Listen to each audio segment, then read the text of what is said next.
Case dismissed. You pay up, Olafson. Or you shut up.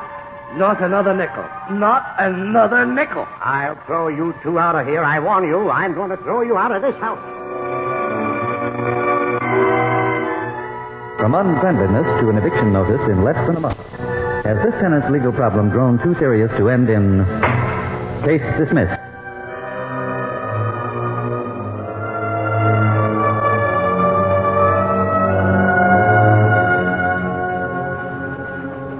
WMAQ, in cooperation with the Chicago Bar Association, presents Case Dismissed. This is the story of your legal rights, how vital to preserve and protect them, how easily they may be lost. Today, you meet a young man who knows plenty about electronics, but not quite enough about the law. I suppose you might say the seeds of our trouble were planted long ago, but they took a long time in blooming. It began one Friday afternoon. I came home from the shop, my arms loaded down with a high-fidelity amplifier I'd built and a brand-new loudspeaker. I started up the stairs to our second-floor apartment when suddenly... Oh, God, it's that blasted stair. You fell down? No, Joe, I always do this when I come upstairs. Keeps me in trim. Did you hurt yourself, Eb? I don't know yet. All the precincts have it reported. But what happened? You know doggone well what happened, Joe. Look at the carpeting on that stair. Any wonder I went down? Oh, yeah, so it is. I'm sorry, Eb. I should fix that right away. Oh, why don't you wait a while, Joe? Next time it might kill me. Oh, now, you don't have to get nasty about it, Eb. I told you I'm sorry, and I'll attend to it. Yeah, you'll attend to it, like you attend to everything else in this three-story rat trap of yours. The heat, the hot water. Yeah, and that crummy sink of ours upstairs. 2 years you've been promising to fix it up. Now, look, Eb, I'm doing the best I can. I've got just so much money, and that's all. Now, when I can see my Yeah, way clear... when you can see your way clear, you'll probably buy yourself another building instead of fixing this one up. You've been working too hard, Eb. You better go and take a cold shower. Huh? What other kind could I get in this dump? That's all I'm going to listen to till you cool off, Mr. Olafson. Well, it'll be a cold day, all right, Mr. Mitchell. Walk out on me, will you? We'll see about that, Mr. Mitchell. Probably smashed all this amplifier stuff and this speaker. Yes, sir, Mr. Mitchell, if any of this valuable equipment is broken, I'm going to send you a nice big bill. No, sir, no landlord's going to go around tripping me on the stairs and get away with it. No, sir, not even Mr. Joe Mitchell. Yeah, for goodness sake, what are you trying to do, knock the door down? When you got both arms loaded, you got to knock with your knee. Oh, you're ahead. What on earth were you mumbling and grumbling about out there? I fell down the stairs, Lou. Oh, stopped in for a couple of quick ones, huh? Don't be funny. Our friendly landlord, Joe Mitchell, tripped me. Oh, come now, dear, you have been drinking. Well, he might just as well have tripped me. He let that stair carpeting go till it's hanging loose. I stepped where the stair wasn't. Oh, hon, I'm sorry. I thought you were kidding. Yeah. Where'd you hurt yourself? In the pocketbook, I think. I dropped both this new hi-fi amplifier and the speaker that matches it. That's a shame, Ev. Are you sure they're damaged? Well, no, but as soon as we've had dinner, I'm going to hook them up and find out in a hurry.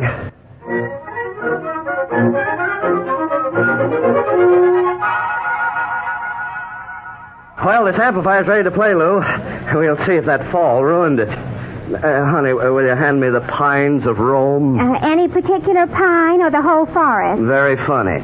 That LP phonograph record there, the one with Toscanini on the cover. Well, I can't, Ev. Toscanini won't get up. Oh, come on, Lou. I want to see if this thing's going to work or not. Here, go ahead, Marconi. This end part where Caesar's legions are marching down the Appian Way should be a good test. If you say so, dear, It's working great. What did you say? I said it's working great. There's nothing wrong with the outfit. That's what you think. What'd you say? I said that's what you think. Does it have to be so loud? That fall on the stairs didn't hurt either the amplifier or the speaker. Isn't that wonderful, hon? I wonder how I can answer that and remain your wife and friend. Dear, can't you back it down to a dull roar? Oh, sure. There's a loudness control on this amplifier. But right now, I want to test it for high-fidelity response, honey. That's why I need all the volume. Whoa, that speaker really can deliver it. What did you say? I said that... wait a minute. Oh, there is something wrong with the equipment. What? Something's wrong. Hear that clanking noise? Oh, gee, I knew that fall on the stairs would wreck this amplifier. Wasn't that a terrible noise? Which one? Listen close. I'll play it again. You don't have to. For me. What'd you say?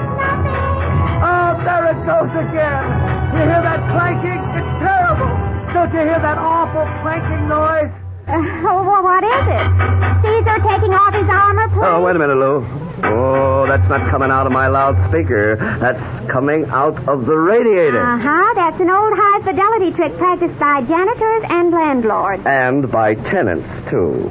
Hand me that pair of pliers, Lou. Oh, what are you going to do, Webb? Two can play this game. Oh, now, stop it, honey. Joe Mitchell has a right to complain. That was terribly noisy. There now.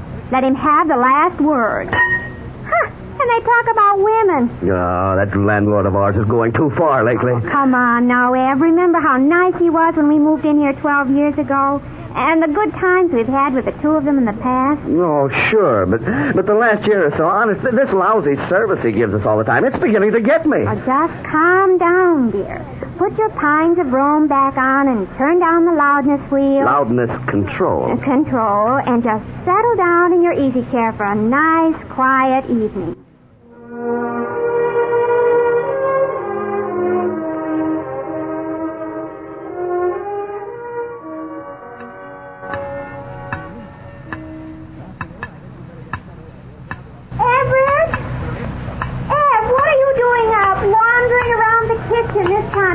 This fool faucet. I can't sleep with this drip, drip, drip. Maybe this pan will stop the noise. Oh, fine. That sounds much better. Well, how about this glass bowl? Might as well try it. There. Yeah, just dandy.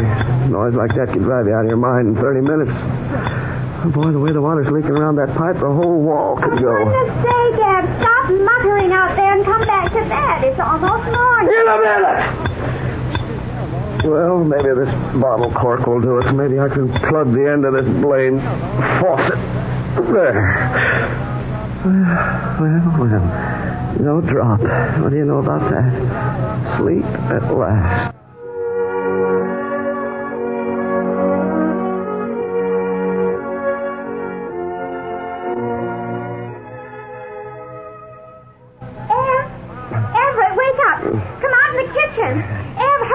Oh, cut it out, honey. This is Saturday morning. Get out of bed and get out there right now. You've plugged up the faucet and it's been leaking out the pipe. Come out there before the kitchen's flooded.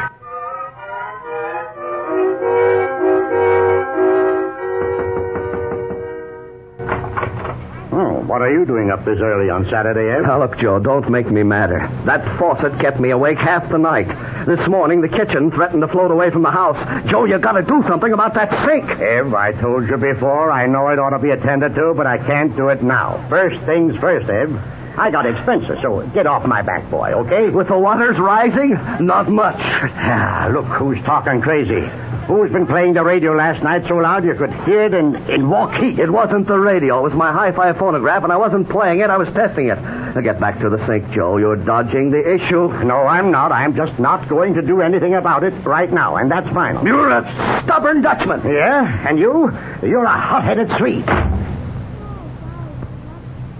Well, late that day, I stopped in at Pete's place for a Saturday afternoon beer.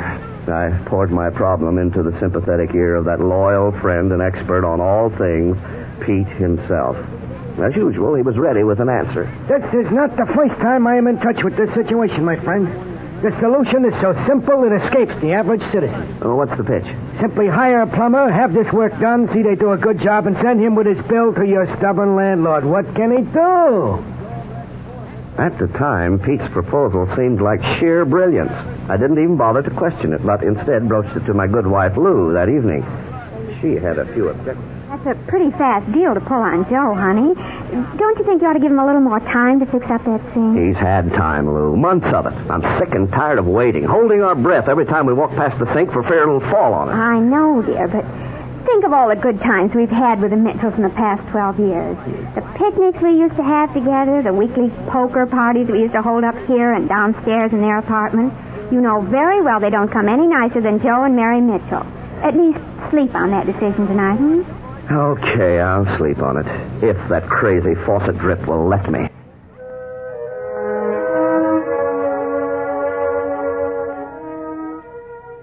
Well, I managed to get a good night's sleep, and on Sunday after church, Lou and I took our dog Enid out for a stroll. When we got back, we turned Enid loose in the backyard, as we often do. It's all fenced in, and besides, she wouldn't run away, being a well-behaved young terrier. You can understand our big surprise when suddenly Enid began barking wildly. I wondered if she'd maybe lost her anti-rabies card, but Lou took more immediate action, running to the back porch. Enid! What's the matter, Enid? Why, who's chasing... Joe! Joe Mitchell, what are you doing to our dog? You darn little pup. Come on. Get up here. Get up here. Joe Mitchell, you put down that bat. Don't you dare hit Enid. Eb, come here, quick. I'm not hitting your dog, Mrs. Olson, and I'm not going to. I just want her out of my yard. Hey, what's going on here, anyway? Yes, Mr. Mitchell, exactly what is going on. We asked you a year ago if we could let Enid run in the yard after a walk, and you've never objected before. Well, I'm objecting now, Mrs. Olson. That dog's going to ruin my tulip bed, digging up tulips right and left. Where? Show me where. Just one place. Well, right over here. Oh, for goodness sake, Joe, there aren't any tulips there. Those are cinders. She found a bone over there. Enid hasn't been near your precious tulips. I'm not here to argue. I'm here to tell you. Keep that dog in the house or I'll report her as a public nuisance. That's all I got to say. That idea you had, Ed, about having the sink fixed and sending the bill to Joe Mitchell? Yes? If you still feel like it, call the plumber right now. I called in our neighborhood plumber, Richard Lincoln, for a look at the sink problem. It didn't surprise me after all this time when he told me the entire unit would have to be repaired. I told him to go ahead with it. 2 days later, I came from work and walked into Mr. Lincoln and the total bill. It's $72, Mr. Olafson. You can pay me either cash or check. 72, huh? All right, sir. Only I'm not the man to pay. You're supposed to take your bill to my landlord right downstairs, Mr. Lincoln. His name is Joe Mitchell. I'm sure he's home right now. Are you, Mr. Joe Mitchell? I am. What can I do for you? I'm Richard Lincoln. My guys just finished your plumbing job upstairs there. You what? We had to repair that sink, Mr. Mitchell. Repair? Who ordered this work, Mr. Lincoln? Well, the fellow upstairs, Mr. Everett Olafson.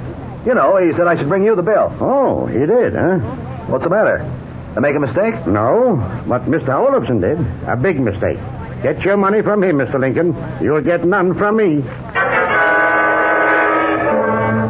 So it all came back in my lap.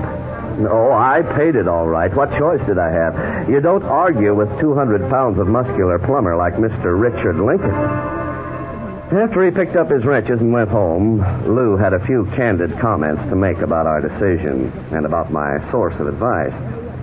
You'd think I'd have quit while I was behind, but no, I went back to Pete's place to see how much further behind the 8 ball I could crowd myself. Pete rose to the occasion as he mopped.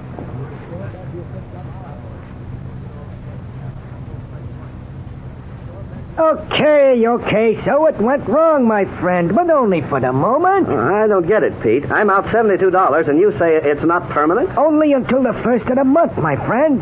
This is when you pay your rent to this landlord of yours? Well, sure, when else? Well, when you make out your check for your rent, For $90.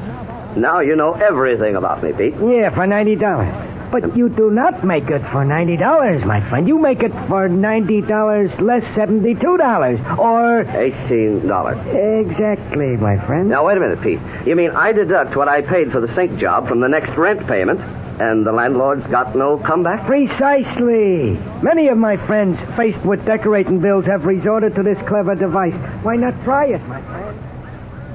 I don't know exactly why I did it. Maybe because Pete was so insistent about us being friends. Incidentally, we aren't anymore. But that's getting ahead of the story. The first of the month rolled around, and I wrote the check for $18 instead of the usual $90. We found that Joe Mitchell had a pretty swift reaction time. Eb, this rent check I got from you today, you made a mistake on the amount. Oh, really? Yeah. You see, you made it out for only $18. That's no mistake, Joe. What do you mean? I mean, that's $90 rent, less $72 plumbing repairs I had to pay for you. That's $18 in my book. You can't get away with this, Eb. Why don't you admit you're beat, Joe? We've had this coming for a long, long time. Well, that's not all you'll have coming unless you pay me my full month's rental. No soap. Take it or leave it. I won't take anything from you, Olafson, except your rent in full. Now, here's your check, and you owe me $90. All I've been getting is trouble from you people. Noisy parties, abusing the house fixtures, radio blaring all night long. No, hold on, Mitchell. That's a pack of lies. And who's the guy who's been freezing us out all winter, sending up cold water, letting the dump go to rack and ruin rather than part with a stingy dime? Who's the guy who promised that he would... You pay up, Olafson, or you shut up. Not another nickel. Not another nickel. I'll throw you two out of here. I warn you, I'm going to throw you out of this house. Personally, I don't think old Joe Mitchell knew what he could do to us, but I'll give him credit. He didn't waste any time finding out his rights. Apparently, he went to a lawyer the next morning because 3 days later, a bailiff visited Lou and served an eviction notice. Landlord's 5-day notice to Everett Olafson. You are hereby notified that there is now due me the sum of $90, being rent for the premises situated on, described as follows. Oh, this is terrible. I'm going to talk to Joe Mitchell as soon as he's home. We can't let this happen.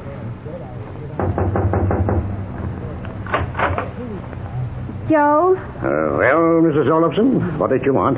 Oh, Joe, we received this 5-day notice today.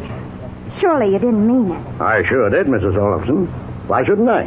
I want my rent in full. I won't settle for anything less. But, Joe, you told me yourself one day, you said that sink really should be fixed. I know I did, but I didn't say when or how or what I'd pay. I'm not going to have any tenant, no matter who he is, ordering repair work and then charging it off to me. I can't spare that money. Well, I think we both have a little something to complain about of late, Joe, but isn't there some way we could get together? There's just one way to get together, and that is to pay up that rent. But this 5-day notice, Joe, did you have to send this?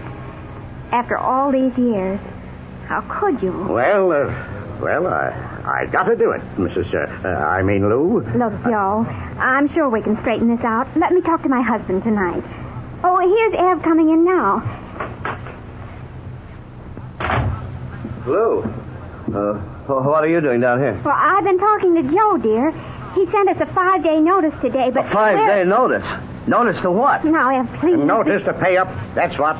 Pay up that $90 rent. You still owe me, and you'll have no more trouble. Oh, you think you're bluffing, mister? I'm not bluffing anybody, Olafson. Pay up in 5 days, or I'm having you evicted.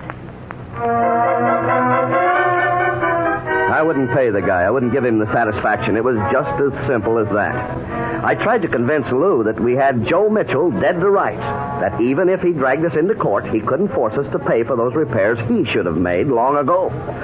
Well, I couldn't convince her. And as the 5 days slipped away, I discovered I wasn't completely believing myself. In fact, when the 7th day arrived, I'd lost most of my faith in whatever sense I ever had. It was the bailiff from the Municipal Court of Chicago. He handed me a summons. We were on our way toward eviction. Well, I'll admit we went to a lawyer not because I thought we needed one, but because it seemed unavoidable with an appearance in court facing us. A few minutes with attorney George Resch really opened my eyes. Let me acquaint you with the position in which you now find yourselves, Mr. and Mrs. Olafson.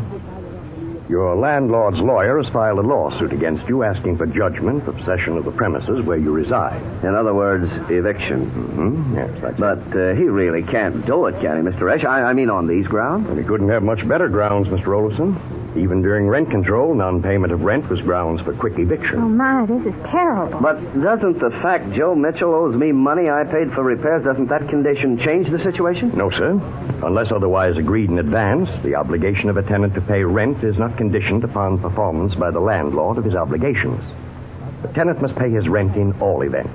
Let's have that again. In your case, you have no right to deduct the cost of repairs and the amount you owe for rent. Oh. Isn't there any way I can get my money back for the repair? Mr. Olafson, the landlord is not liable for payment of repairs unless he definitely authorizes them. But if he promised you that he would repair the sink, you may possibly have a claim against him for breach of his agreement.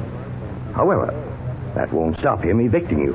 Well, hon, I guess we'd better start hunting for a new home. It won't be easy to match this one, even with the bad service we've been getting lately. And having the dog won't make our task any easier. It'll be hard leaving the old neighbors. 12 years. We've enjoyed living there very much, Mr. Rex. Sure that you have. From what you told me, Mrs. Olafson, I gathered until recently you were on good terms with your landlord and his wife. Yes. Until about a year ago when we started, you might say, bickering over little things. Mm-hmm. Well, I'll hold out no promises because you've really allowed this situation to go far past the point where a lawyer could give you much material help. However, there is one possibility which I'll get to work on right away. Until we go to court, perhaps you would be wise to look about for a new residence.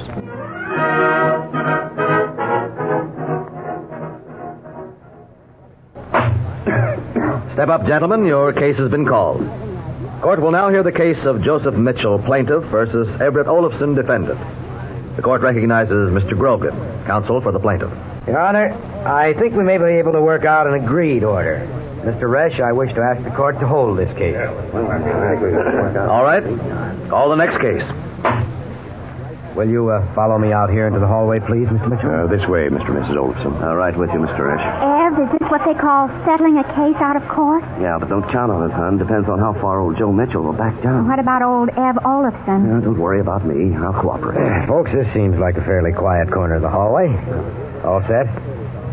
Now, Mr. Resch and I have reached the conclusion that there's the possibility of reaching a settlement here without going to trial. Yes, it seems to us that both sides have expressed interest in returning to the former relationship to avoid needless expense from litigation, as well as from house hunting and house renting.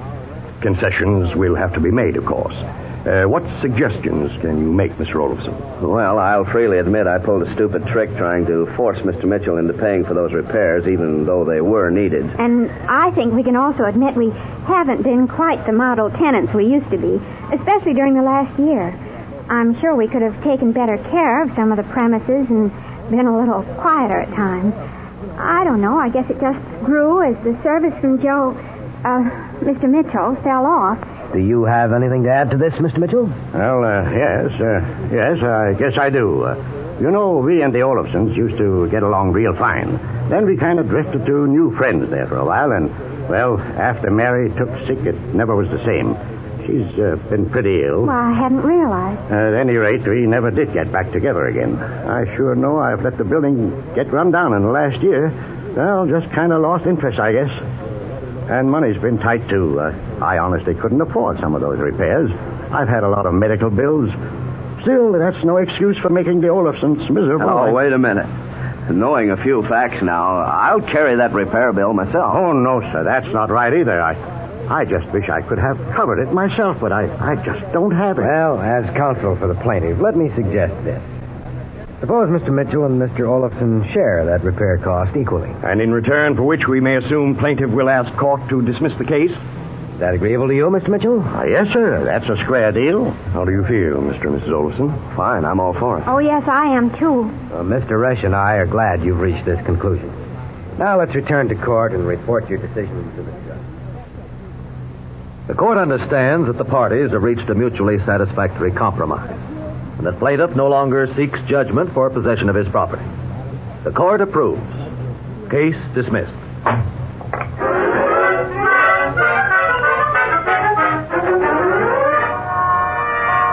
Well, Mr. Resch, we're certainly grateful to you and Mr. Grogan for saving us a lot of money and trouble. Yes, and saving our happy home, too. Thank you so much. It was a pleasure for both of us, I'm sure. We'd be delighted if more cases would end this way. Well, I've learned my lesson. If I'm ever in doubt about my rights again, I'm sure that I'll know what... Hey, there goes Joe Mitchell. He's walking. Hey, excuse me. Hey, Joe! Hey, Joe, you want to ride? Isn't that just like a man, Mr. Resch? One day he can't say a kind word about that guy Mitchell. Next day he's chasing after good old Joe to offer him a ride home. Well, I won't say it's just like a man, Mrs. Olafson, but it certainly sounds a lot like an American. I remember a very good quotation that seems to fit the situation. There's only one thing we Americans take more pride in than knocking down an enemy. That's setting him up again.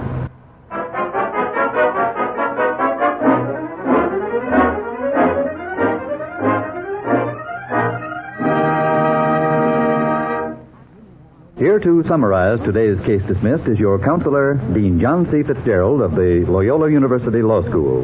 Dean Fitzgerald. Landlord and tenant cases are among the most common types to reach our courts. Seldom do they reach as happy an ending as in today's story, but many times they do develop from small annoyances into large and bitter lawsuits. Knowing your rights as landlord or as tenant is the only way to avoid long legal snarls and needless expense. Here again, seeing a lawyer early and practicing preventive law is the secret for staying out of court. Above all, do not make the mistake of thinking legal counsel is not available to you for any reason. The services of the Legal Aid Bureau of United Charities are made available to those of limited means and for those whose income exceeds the limit for the Legal Aid Bureau but who do not know a lawyer. The Chicago Bar Association, as a public service, maintains a lawyer reference plan which will refer you to an attorney. I want to remind you again that the legal points in tonight's story were based on Illinois law and may not apply in your state. May I point out, too, that the facts in your situation will probably differ from the facts presented in this story. This difference in the facts may change the application of the law. Next week, WMAQ and the Chicago Bar Association will look into the legal problems of your rights when arrested on Case Dismissed. Until then, this is your counselor, Dean John C. Fitzgerald, wishing for each of you a good night, good luck, and good laws. Case dismissed.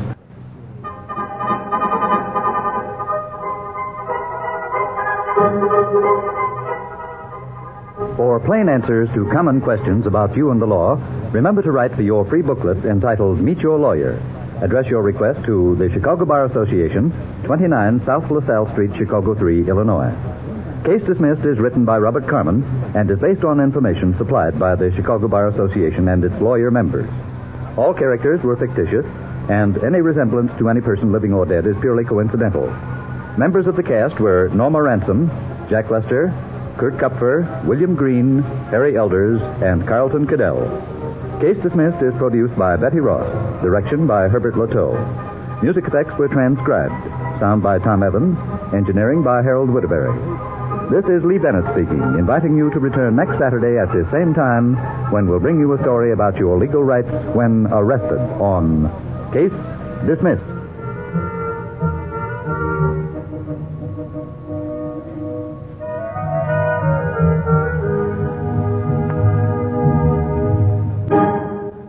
This is the NBC Radio Network.